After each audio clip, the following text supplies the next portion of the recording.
The morning mist clung to the ancient towers of Ravenshollow Castle like a shroud, casting long shadows across the cobblestone courtyard where servants hurried about their daily duties. King Edmund Thornwick III stood at the tall windows of his private study, watching the sunrise paint the sky in shades of gold and crimson. At 68, his once robust frame had grown slightly stooped, and his silver hair had thinned considerably since ascending to the throne 15 years earlier. The weight of the crown, both literal and metaphorical, had taken its toll on a man who had never truly expected to rule. The castle had been unusually quiet since the passing of Queen Mother Victoria 6 months prior. Her death had left a void that seemed to echo through every corridor and chamber. Victoria had been the backbone of the royal family for nearly 7 decades, first as queen consort to Edmund's father, then as the beloved Queen Mother who guided her son through the early years of his reign. Her wisdom, grace, and unwavering dedication to duty had earned her the deep respect and affection of both the royal household and the people of Astoria. Edmund's second wife, Lady Cordelia Blackwood, had entered his life 3 years after the tragic death of his first wife, Queen Isabella. Their marriage had been met with mixed reactions from both the public and the royal court. While some welcomed the idea of their grieving king finding love again, others questioned the motives of the ambitious woman who had seemingly appeared from nowhere to capture the monarch's heart.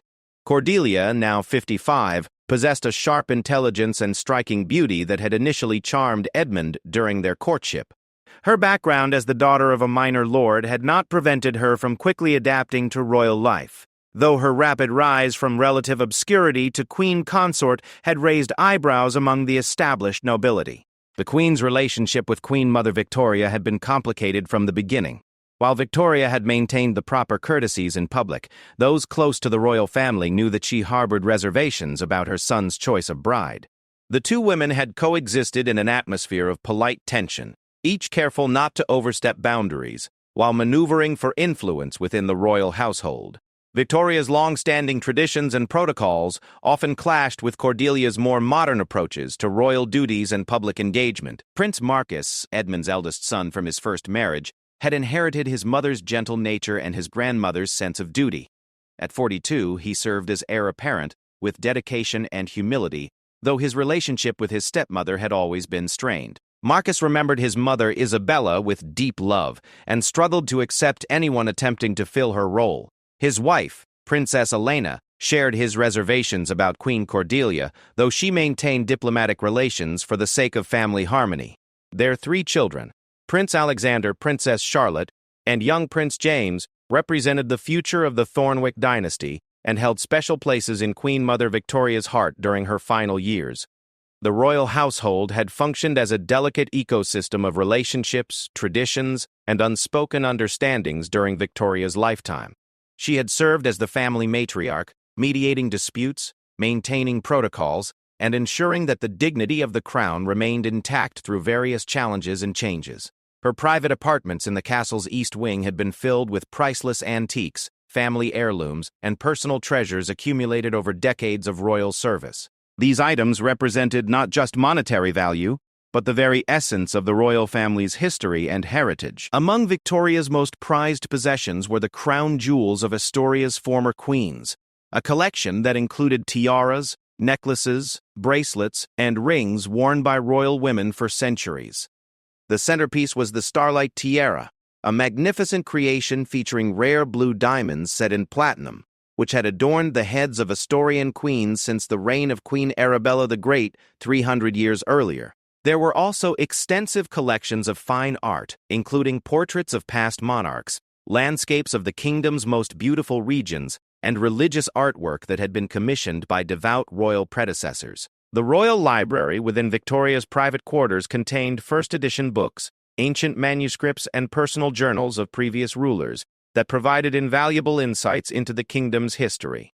Furniture crafted by master artisans from precious woods and adorned with gold leaf filled every room, while tapestries depicting great battles and celebrations hung from the walls. Silver services used for state dinners, porcelain sets gifted by foreign dignitaries, and crystal collections that sparkled like captured rainbows completed the magnificent assemblage of royal treasures.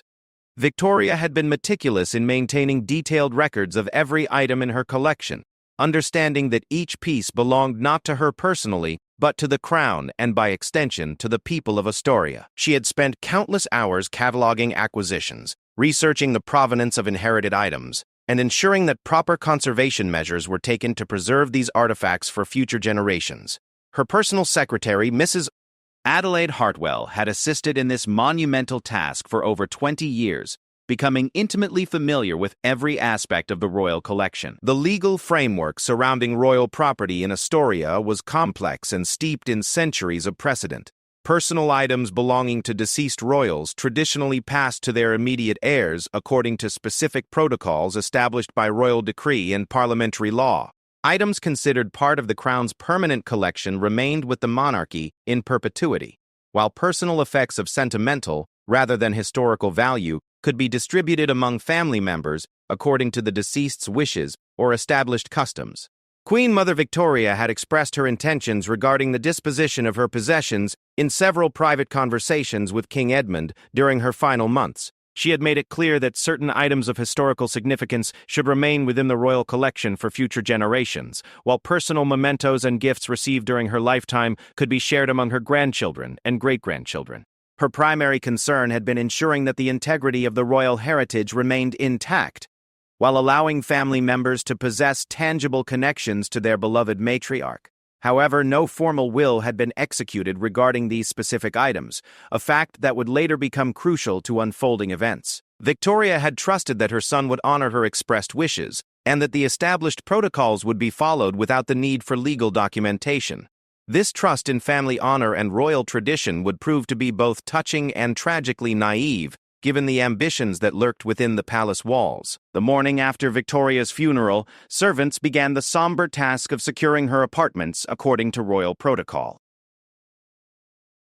Hartwell supervised the process, ensuring that nothing was disturbed while waiting for the king's instructions on how to proceed with cataloging and eventual distribution. The rooms were sealed, and only essential maintenance was permitted while the family grieved and began the process of deciding how to honor Victoria's memory through the handling of her precious collection. For several months, the sealed chambers remained untouched as King Edmund dealt with the immediate responsibilities of state and the emotional impact of losing his mother. The kingdom's business continued. Royal duties were fulfilled and public mourning gradually gave way to the normal rhythms of palace life. But beneath the surface of this apparent normalcy, Queen Cordelia was quietly formulating plans that would soon shatter the peace of the royal household and challenge the very foundations of family trust and royal tradition. Queen Cordelia stood before the ornate mirror in her private dressing room, adjusting the sapphire necklace that had once belonged to Queen Isabella. The irony was not lost on her that she now wore jewelry from Edmund's first wife while planning to claim possessions from his mother. Her reflection showed a woman still beautiful despite her 55 years, with sharp green eyes that missed nothing, and auburn hair styled in an elegant updo that emphasized her regal bearing. She had learned long ago that appearance was power in royal circles, and she wielded that power with calculated precision. The idea had been forming in Cordelia's mind for weeks following Queen Mother Victoria's funeral. As she observed the family's grief and the reverent way they spoke of the departed matriarch, she realized that an opportunity was presenting itself. The vast collection of treasures in Victoria's sealed apartments represented more than just material wealth. It was a chance to secure her own family's future and establish a legacy that would outlast her marriage to Edmund. Cordelia's background was far more modest than she allowed others to believe. The daughter of Lord Blackwood, a minor noble whose family had fallen on hard times, she had grown up watching her father struggle to maintain their crumbling estate and diminished social standing. Her marriage to King Edmund had rescued not only her own prospects, but had also provided opportunities for her extended family that would have been impossible otherwise. Her younger brother, Lord Reginald Blackwood, had been appointed to a lucrative position in the royal treasury, while her sister Margaret had married well after being introduced to suitable prospects at court functions. The Blackwood family had always understood that Cordelia's marriage was their pathway to restored prosperity and influence. During private family gatherings, they had discussed the importance of securing long-term advantages while Cordelia held the position of queen. They knew that royal marriages could be fragile, especially second marriages that lacked the historical legitimacy of first unions. The example of other royal families throughout history showed that queens could fall from favor, face divorce, or find themselves marginalized when new heirs came of age. Victoria's collection represented security for the Blackwood family's future. If Cordelia could establish legal claim to significant portions of the inheritance, she could ensure that her relatives would continue to benefit from royal connections, even if her own position became precarious. The jewelry alone was worth millions, while the artwork and antiques could provide ongoing income through careful sales or strategic donations that would enhance the family's reputation among collectors and cultural institutions. Cordelia's strategy began with subtle inquiries about royal inheritance laws. She consulted privately with Sir Jonathan Pembroke, a prominent legal expert who specialized in aristocratic property matters and had handled several high-profile inheritance disputes among noble families. Sir Jonathan was known for his discretion and his ability to find creative legal solutions to complex situations involving family wealth and dynastic concerns. During their confidential meetings, Cordelia presented herself as a concerned stepmother, seeking to understand her rights and responsibilities regarding the royal inheritance. She emphasized her role as Edmund's wife and her position within the royal household, suggesting that she had been closely involved in caring for Queen Mother Victoria during her final years. While this was a significant exaggeration of their actual relationship, Sir Jonathan had no way of knowing the true dynamics within the private royal family. Sir Jonathan explained that the laws governing royal inheritance were indeed complex and often contradictory. While traditional protocols existed, they had not always been consistently applied throughout Astoria's history. There were precedents where royal consorts had inherited significant collections from their spouses' families, particularly when no explicit will existed to contradict such claims. The absence of a formal will regarding Victoria's personal collection created what he termed a legal vacuum that could potentially be filled through proper documentation and strategic legal maneuvering. Armed with this information, Cordelia began to construct a narrative that would support her eventual claim to Victoria's treasures. She started by subtly altering the historical record of her relationship with the Queen Mother. In conversations with servants and courtiers, she would reference private moments with Victoria that had never actually occurred, describing intimate conversations where the elderly queen had supposedly expressed her wishes regarding the inheritance. Mrs. Adelaide Hartwell, Victoria's loyal secretary, became an unwitting target of Cordelia's manipulation. The Queen would visit Mrs. Stratton, Hartwell's office periodically, ostensibly to offer comfort and support during the difficult period following Victoria's death. During these visits, Cordelia would make casual comments about Victoria's affection for the Blackwood family and her appreciation for their loyalty to the crown. She would mention supposed conversations where Victoria had expressed concern about ensuring that Cordelia's family was properly provided for in recognition of their service. These carefully planted suggestions began to create confusion in Mrs. Moonsey. Hartwell's memory of actual events.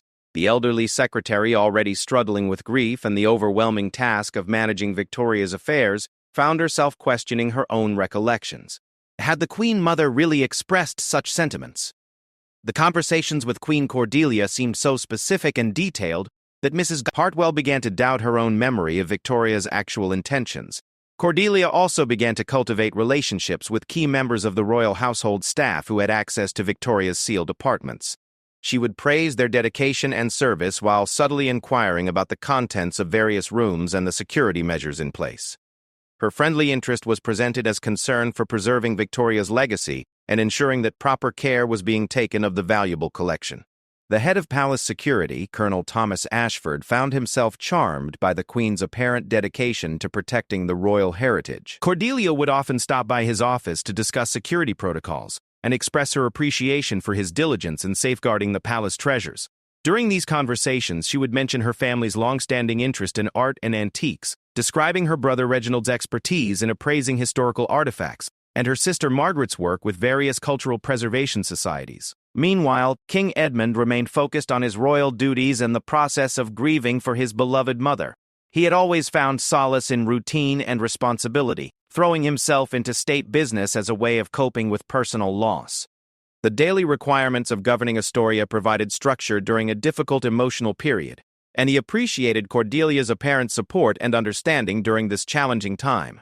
The king was not entirely unaware of his wife's increased interest in his mother's collection, but he interpreted her behavior as natural curiosity and perhaps appropriate concern for royal property. When Cordelia would mention specific items from Victoria's apartments, or ask questions about inheritance procedures, Edmund assumed she was trying to be helpful and supportive. He valued her apparent willingness to engage with family matters that had previously been outside her primary sphere of interest. Prince Marcus, however, was beginning to notice changes in his stepmother's behavior that concerned him. As heir apparent, he had been closely involved with royal protocol and family business throughout his adult life. He was intimately familiar with the contents of his grandmother's collection and the traditions surrounding royal inheritance. Cordelia's sudden expertise in these matters and her frequent references to conversations with Victoria struck him as suspicious and out of character. During a private dinner with his wife Elena, Marcus shared his growing unease about Cordelia's activities. Elena, who possessed sharp intuition about human nature and had never fully trusted her mother-in-law's motives, agreed that something seemed amiss. They decided to quietly observe Cordelia's behavior while being careful not to create unnecessary conflict within the family during an already difficult period. The royal children, Alexander, Charlotte, and young James, had been particularly close to their great-grandmother Victoria. She had spent countless hours with them, sharing stories about the family's history and the significance of various treasures in her collection. The children had specific memories of items that Victoria had promised would eventually be theirs, including Charlotte's favorite tiara and Alexander's coveted collection of antique military medals. As winter approached, Cordelia felt that sufficient time had passed since Victoria's funeral to begin making more concrete moves towards securing the inheritance. She had carefully laid the groundwork through her conversations with legal experts, palace staff, and family members. The narrative she had constructed portrayed her as Victoria's trusted confidant, who had been entrusted with ensuring that the Queen Mother's wishes were properly fulfilled. The stage was now set for Cordelia to make her boldest move yet. She had identified the key pieces in Victoria's collection that would provide the greatest financial and social benefit to the Blackwood family. The Starlight tiara alone was worth enough to secure her siblings' futures, while the extensive jewelry collection could be strategically distributed among family members to enhance their social standing and marriageable prospects for the next generation. Sir Jonathan Pembroke had prepared the necessary legal documents to support Cordelia's claim, citing precedents from similar cases and emphasizing the absence of contradictory documentation from Victoria herself. The papers presented a compelling argument that Cordelia, as the current queen and Victoria's daughter-in-law, had legitimate standing to inherit personal items from the Queen Mother's collection, particularly those not specifically designated as crown property. The time had come for Queen Cordelia to reveal her true intentions and set in motion events that would forever change the dynamics of the royal family. She had carefully calculated the risks and believed that her position as Edmund's wife, combined with her legal preparation and strategic groundwork, would be sufficient to secure her objectives. What she had not fully anticipated was the depth of loyalty that Victoria's true intentions would inspire among those who had genuinely loved and served the departed Queen Mother. The first snow of winter was falling gently outside the palace windows when Queen Cordelia made her move.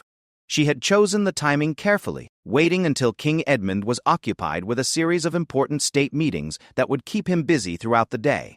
The king was scheduled to meet with foreign ambassadors, review budget proposals with the Treasury Department, and attend a ceremony honoring distinguished military veterans. These obligations would ensure that he would not be available to intervene immediately when Cordelia put her plan into action. Mrs. Adelaide Hartwell was surprised to receive a summons to Queen Cordelia's private office that snowy morning. The elderly secretary had been managing the gradual process of cataloging Queen Mother Victoria's possessions while awaiting official instructions from the king about their final disposition. The work was emotionally difficult but necessary, and she had been approaching it with the same meticulous attention to detail that had characterized her decades of service to the royal family. When Mrs. Failed, Hartwell entered the Queen's elegantly appointed office. She found Cordelia seated behind an imposing mahogany desk with several official-looking documents spread before her. The Queen's demeanor was formal and authoritative, quite different from the sympathetic and supportive persona she had projected during their previous interactions. Cordelia gestured for Mrs. Hartwell to take a seat in the chair positioned directly across from the desk, creating a formal atmosphere that immediately put the secretary on edge. Cordelia began by expressing her appreciation for Mrs. Hartwell's dedicated service to Queen Mother Victoria and her careful handling of the sensitive matters surrounding the royal inheritance. She acknowledged the emotional difficulty of the work and praised the secretary's professionalism during such a challenging period. However, the tone of her voice suggested that this meeting had a more serious purpose than simple acknowledgement of good service. The Queen then produced the legal documents that Sir Jonathan Pembroke had prepared, explaining that she had been conducting research into the proper procedures for handling royal inheritances. She presented these papers as official documentation that clarified her legal rights regarding Victoria's personal collection, emphasizing that the absence of a specific will had created administrative complexities that required formal resolution through proper legal channels. According to Cordelia's interpretation of the documents, she had legitimate claim to a significant portion of Victoria's possessions as the current queen consort and Edmund's wife. She explained that royal inheritance laws recognized the important role of the reigning queen in preserving family treasures and ensuring their appropriate distribution among deserving family members. The legal precedents cited in the documents seemed to support her position, at least to someone without extensive knowledge of inheritance law. Mrs. Hartwell felt increasingly uncomfortable as Cordelia outlined her intentions. The Queen's description of Victoria's supposed wishes conflicted sharply with the Secretary's clear memories of actual conversations with the Queen Mother. Victoria had been very specific about wanting certain items to remain with the Crown collection while others should go to her grandchildren and great-grandchildren. She had never mentioned any special consideration for the Blackwood family or any desire to reward Cordelia's relatives with valuable inheritances. When Mrs. Hartwell attempted to voice her concerns and share her recollections of Victoria's actual intentions, Cordelia became increasingly firm and authoritative. The Queen suggested that the elderly secretary might be confused due to the emotional stress of recent events and the natural effects of aging on memory. She implied that Mrs. Hartwell's recollections were unreliable and that the legal documentation provided clear guidance that superseded any informal conversations or personal impressions. Cordelia then presented Mrs. Hartwell with a prepared statement that summarized the supposed conversations between Victoria and Cordelia regarding the inheritance. The document described intimate discussions where Victoria had allegedly expressed her deep appreciation for the Blackwood family's loyalty and her desire to ensure their financial security through generous bequests. The statement portrayed Victoria as having been particularly concerned about Cordelia's siblings and their need for support to maintain their social positions and family estates. The Queen instructed Mrs. Soof Hartwell to sign the document as a witness to these conversations, explaining that her signature would provide the necessary verification to support the legal proceedings. She emphasized that this was merely a formality required by royal protocol, and that Mrs. Hartwell's cooperation was essential for ensuring that Victoria's true wishes were properly honored and implemented according to established procedures. Mrs. Hartwell found herself in an impossible position. She knew that the conversations described in the document had never actually taken place, but she was also acutely aware of her vulnerable position as a palace employee facing pressure from the Queen herself. Cordelia's authoritative demeanor and the official appearance of the legal documents created an atmosphere of intimidation that made it difficult for the elderly secretary to maintain her objections.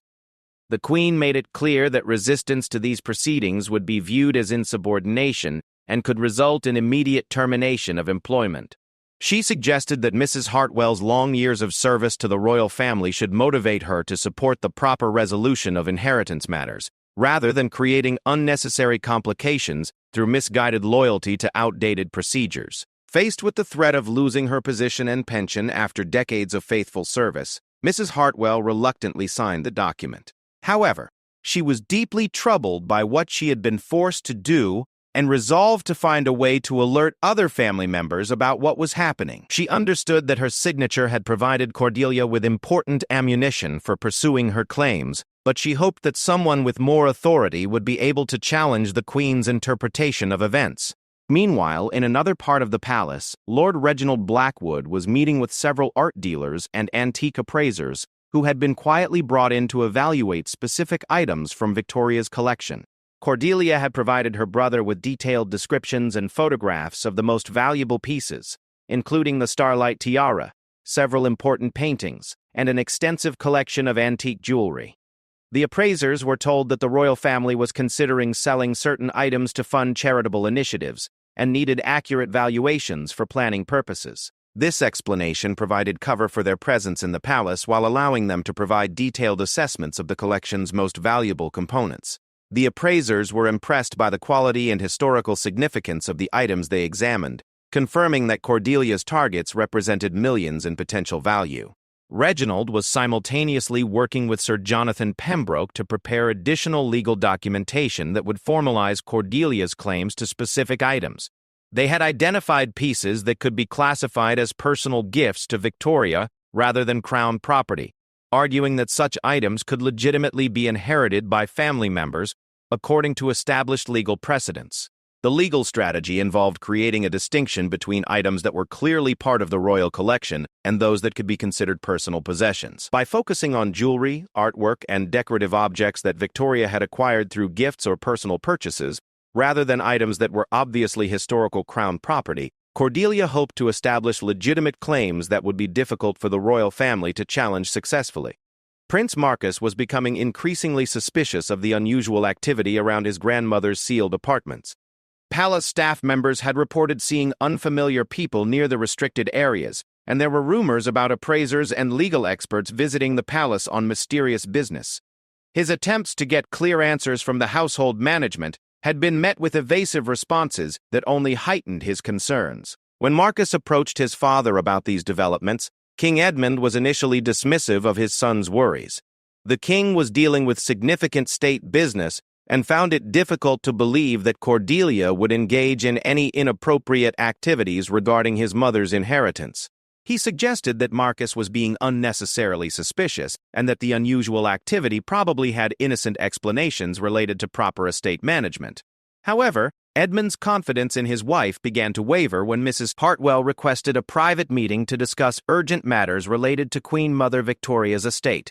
The secretary's obvious distress and her careful description of the coercive meeting with Queen Cordelia painted a very different picture of recent events than what Edmund had been led to believe. Mrs. Hartwell provided Edmund with detailed accounts of her actual conversations with Victoria regarding the inheritance, contrasting them sharply with the fictional discussions described in Cordelia's legal documents. She explained how she had been pressured to sign statements that contradicted her clear memories of Victoria's true intentions and how she had been threatened with dismissal if she refused to cooperate with the Queen's plans. The revelation that his wife had been systematically deceiving him and manipulating palace staff to support false claims to his mother's inheritance hit Edmund like a physical blow. The betrayal was particularly painful because it involved the memory and legacy of his beloved mother, someone Cordelia had always claimed to respect and honor. Edmund realized that he had been blind to his wife's true character and motivations. Her expressions of sympathy and support during his grief had been calculated performances designed to provide cover for her mercenary activities. The woman he had trusted with his heart and his crown had been plotting to steal from his family's heritage while pretending to comfort him in his loss. The king's initial shock quickly gave way to a cold fury that surprised him with its intensity. He had always prided himself on being a measured and diplomatic ruler, but this personal betrayal touched something deep and primal in his nature. The combination of grief for his mother, anger at being deceived, and outrage at the insult to Victoria's memory created an emotional storm that would soon reshape the entire royal household. King Edmund canceled all his remaining appointments for the day and summoned his most trusted legal advisors to an emergency meeting in the royal chamber. The ornate room, which had witnessed centuries of important royal decisions, was filled with tension as the king's inner circle gathered to address the crisis that threatened the very foundations of royal protocol and family trust. Sir William Ashbourne, the kingdom's Attorney General and longtime friend of the royal family, was visibly shocked when Edmund presented him with copies of the documents that Cordelia had used to support her inheritance claims. As one of the foremost experts on royal law in Astoria, Sir William immediately recognized several legal irregularities and questionable interpretations in the papers prepared by Sir Jonathan Pembroke. The Attorney General explained that while the documents appeared professionally prepared and cited legitimate legal precedents, they had been crafted to exploit ambiguities in inheritance law rather than reflect the true spirit of royal tradition. The absence of Queen Mother Victoria's will had indeed created some legal complexities, but established protocols clearly indicated that personal collections of deceased royal family members should be handled according to their expressed wishes and traditional family practices. More importantly, Sir William noted that the coercive methods used to obtain Mrs. Hartwell's signature on supporting documents could potentially invalidate any legal claims based on those testimonies. The intimidation of palace staff and the misrepresentation of conversations with the deceased Queen Mother could be considered fraudulent activities that would undermine any legitimate inheritance rights Cordelia might have possessed. Edmund also consulted with Lord Chancellor Harrison, the keeper of royal protocols and traditions, who provided historical context for handling similar situations in the past. The Lord Chancellor confirmed that there were clear precedents for dealing with family members who attempted to manipulate inheritance procedures for personal gain. Previous monarchs had taken decisive action to protect royal heritage from exploitation, including the removal of inheritance privileges and even the revocation of royal titles in extreme cases. While these consultations were taking place, Prince Marcus was conducting his own investigation into the extent of Cordelia's schemes. Working with Colonel Ashford, the head of palace security, he reviewed visitor logs, staff reports, and security footage to document the unauthorized access to information about Victoria's collection and the presence of outside appraisers and legal representatives. The evidence painted a clear picture of systematic deception and manipulation. Cordelia had been operating what amounted to a sophisticated conspiracy to defraud the royal family of valuable inheritance items. Her careful planning and coordination with external accomplices demonstrated that this was not an impulsive action, but a calculated attempt to exploit her position as queen for personal financial gain. Marcus also discovered that Reginald Blackwood had been making discreet inquiries with several prominent auction houses about the potential sale of royal artifacts. While no actual sales had been completed, the preliminary negotiations indicated that the Blackwood family had been planning to quickly liquidate any items they managed to acquire through Cordelia's legal maneuvers. Princess Elena, meanwhile, had been comforting the three royal children who were deeply upset by the rumors circulating through the palace. Alexander, Charlotte, and James had been looking forward to receiving specific mementos from their great-grandmother's collection, items that Victoria had personally shown them, and promised would be theirs when they reached appropriate ages. The thought that these precious connections to their beloved great-grandmother might be stolen by their stepmother was causing them genuine distress. The children's emotional reactions served to further harden Edmund's resolve to take decisive action. He realized that this situation involved much more than legal technicalities or financial considerations. Cordelia's actions represented a fundamental violation of family bonds and royal values that struck at the heart of what the monarchy represented to both the royal family and the people of Astoria. That evening, Edmund requested a private meeting with Queen Cordelia in his study. The king's demeanor was cold and formal as his wife entered the room, a stark contrast to the warm and intimate atmosphere that had characterized their previous private conversations. Cordelia immediately sensed that something had changed, but she attempted to maintain her usual confident and charming persona. Edmund began by asking Cordelia to explain her recent activities regarding his mother's estate. He gave her an opportunity to provide her own version of events, hoping against hope that there might be some innocent explanation for the disturbing reports he had received. However, Cordelia's response only confirmed his worst fears about her true character and motivations. Rather than showing remorse or acknowledging any wrongdoing, Cordelia attempted to justify her actions by claiming that she had been trying to protect the royal family's interests. She argued that the absence of a formal will had created legal vulnerabilities that needed to be addressed through proper documentation and professional legal guidance. She insisted that her efforts to clarify inheritance procedures had been motivated by genuine concern for maintaining royal protocol and protecting valuable family assets. When Edmund confronted her with evidence of the coercive tactics used against Mrs. Hartwell and the fraudulent nature of the supporting documents, Cordelia became defensive and accusatory. She suggested that the king was being manipulated by family members who had never accepted her as a legitimate member of the royal household. She claimed that Prince Marcus and Princess Elena had poisoned his mind against her out of jealousy and resentment over her position as queen.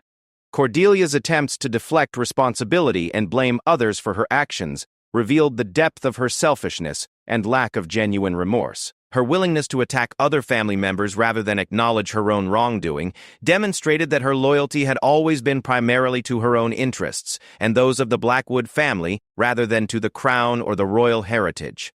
The king's disappointment was profound and transformative. He realized that the woman he had married and trusted with his heart had been systematically betraying that trust while presenting a false facade of love and loyalty.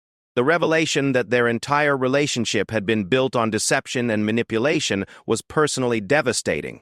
But the insult to his mother's memory made the betrayal unforgivable. Edmund informed Cordelia that he had irrefutable evidence of her fraudulent activities, and that he could no longer trust her to uphold the dignity and integrity expected of a queen consort. He explained that her actions had not only violated royal protocols, but had also demonstrated a fundamental lack of respect for family values and royal traditions that were essential to the monarchy's legitimacy and moral authority.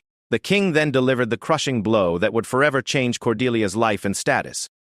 He announced that he was immediately initiating proceedings to annul their marriage on the grounds of fraud and deception. The legal basis for the annulment would be Cordelia's systematic misrepresentation of her character and intentions throughout their relationship, as demonstrated by her recent attempts to defraud the royal inheritance.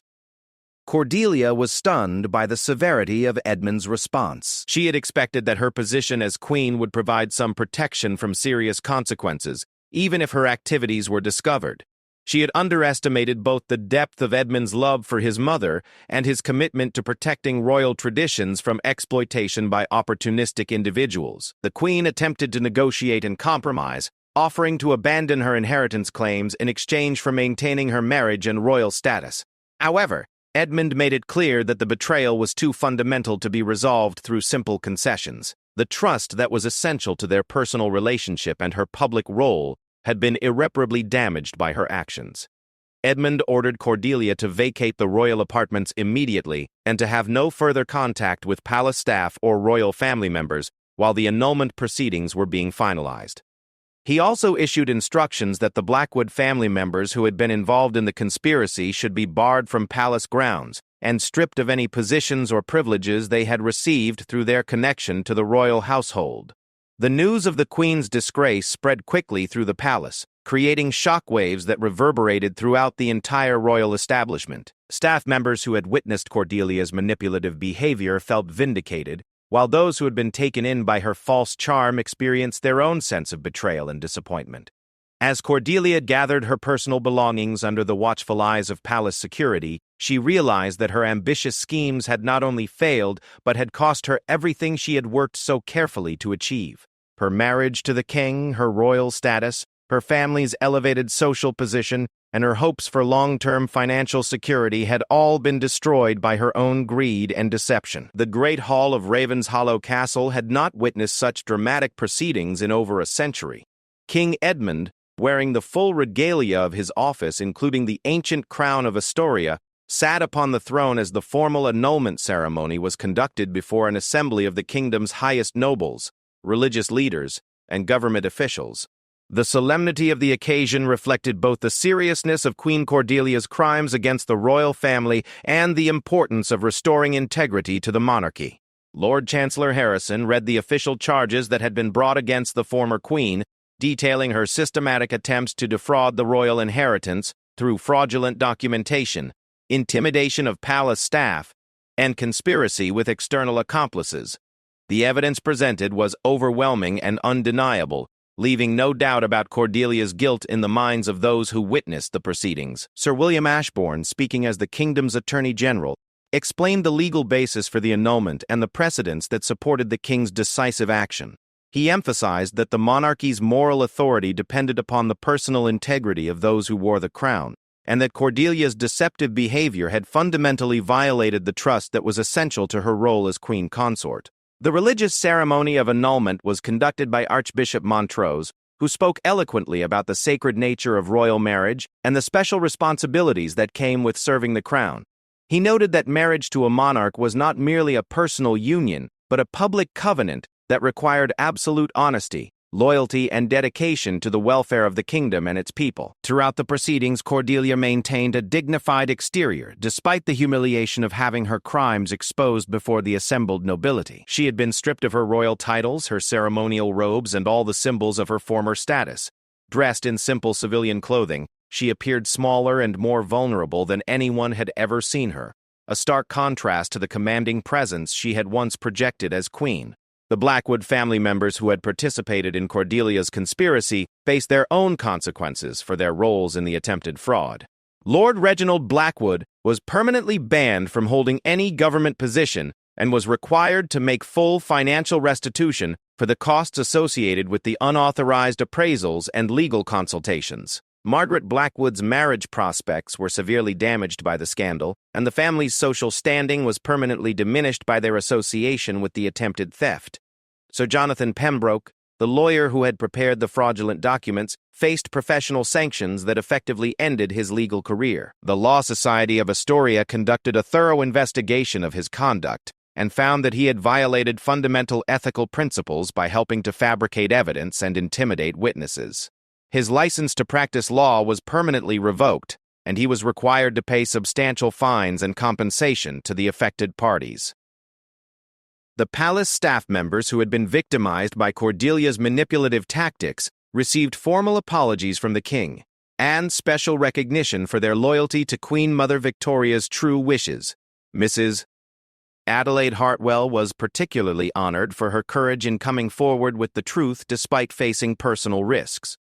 She was awarded a special pension enhancement and a commemorative medal recognizing her decades of faithful service to the royal family. With Cordelia's schemes definitively exposed and her fraudulent claims legally invalidated, King Edmund was free to honor his mother's genuine intentions regarding her precious collection. Working closely with Prince Marcus and Princess Elena, he developed a distribution plan that reflected Victoria's expressed wishes, while ensuring that the most historically significant items remained permanently with the crown collection. The royal children received the specific mementos that their great-grandmother had personally promised them. Princess Charlotte was given the delicate pearl tiara that Victoria had worn as a young queen consort, along with the matching necklace and earrings that had been in the royal family for generations. Prince Alexander received the collection of military medals and ceremonial swords that had belonged to his royal ancestors, items that Victoria had known would appeal to his interest in military history. Young Prince James, though still quite small, was designated as the future recipient of several important pieces that would be held in trust until he reached an appropriate age. These included a magnificent pocket watch that had belonged to his great-great-grandfather and a collection of rare books about Astorian history that Victoria had hoped would inspire his future studies.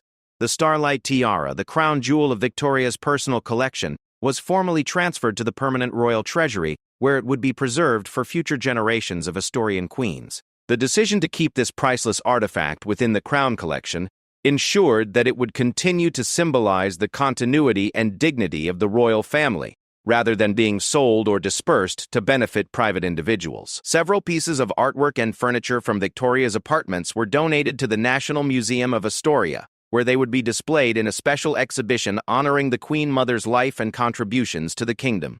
This public sharing of the royal heritage allowed the people of Astoria to appreciate the beauty and historical significance of items that had been carefully preserved by their beloved Queen Mother. The scandal and its resolution had profound effects throughout the kingdom.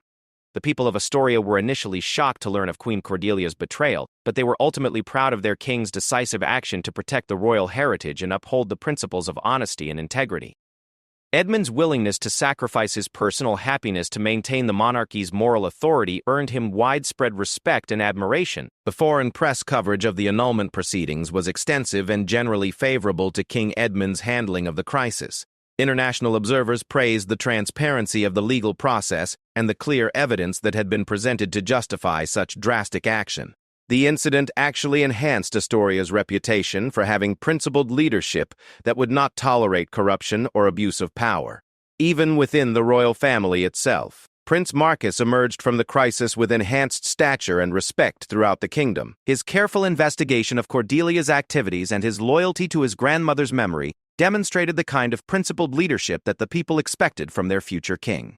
His marriage to Princess Elena was strengthened by their shared commitment to protecting the royal family's integrity during the difficult period. King Edmund faced the challenge of rebuilding his personal life while continuing to fulfill his royal duties. The betrayal had been deeply painful, but it had also clarified his understanding of what truly mattered in his role as monarch. His renewed focus on family relationships, royal traditions, and service to his people provided a foundation for moving forward with wisdom gained from difficult experience. The restored harmony within the royal family was evident during the first major public ceremony following the annulment.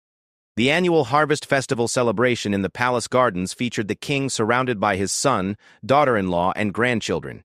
presenting a picture of unity and continuity that reassured the people of Astoria about their monarchy's future. Mrs. Adelaide Hartwell continued her work as keeper of Queen Mother Victoria's legacy, but now with the satisfaction of knowing that the true wishes of her beloved employer were being honored. She established a small museum within the palace that showcased some of Victoria's personal belongings and told the story of her remarkable life of service to the crown and the people of Astoria. The empty apartments that had once housed Queen Cordelia were eventually converted into additional space for the royal archives, symbolically transforming the site of betrayal into a center for preserving the authentic history and traditions of the royal family. The irony was not lost on palace staff that the rooms where Cordelia had plotted to steal the royal heritage were now dedicated to protecting and sharing that heritage with future generations. As the seasons turned and the immediate crisis faded into history, King Edmund reflected on the lessons learned from this painful chapter in his life and reign. The experience had taught him the importance of surrounding himself with people of genuine character and integrity, and the necessity of remaining vigilant against those who would exploit royal trust for personal gain. The crown jewels, artwork, and precious artifacts that Cordelia had tried to steal remained safely in their rightful places, continuing to tell the story of Astoria's royal heritage for generations yet to come. Queen Mother Victoria's legacy was not only preserved but actually strengthened by the family's successful defense against those who would have diminished it for their own selfish purposes. The Kingdom of Astoria emerged from the crisis with its royal family intact, its traditions preserved, and its people's faith in their monarchy's integrity restored. King Edmund ruled with renewed purpose and wisdom, secure in the knowledge that the crown's greatest treasures, honor, loyalty, and service to others, could never be stolen by those who lacked the character to understand their true value.